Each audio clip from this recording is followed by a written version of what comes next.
Bob Dylan commence à être agace par les efforts répétés des héritiers de son co-auteur pour lui soutirer de l'argent.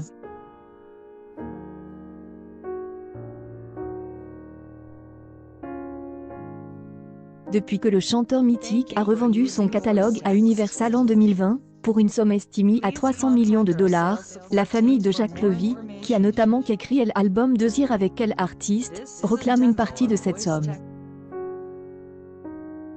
Une première plainte, déboutie en août dernier, refait surface en ce début 2022 alors que la veuve du auteur revient à la charge et fait appel de la décision.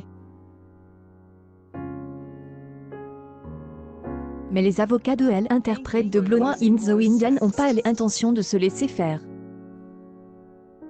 Cette action en justice est une tentative opportuniste des plaignants de réécrire un contrat de travail vieux de 45 ans pour obtenir un paiement exceptionnel que le contrat ne permet pas.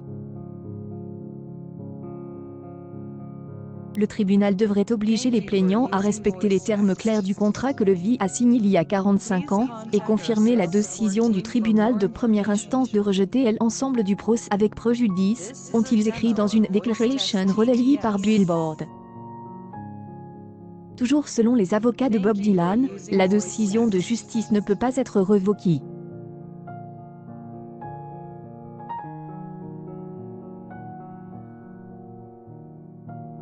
Il serait par ailleurs abusif de payer Jack Levy pour autre chose que ce qu'il doit recevoir depuis la signature du contrat qui lui garantissait une partie des royalties, signé en 1975.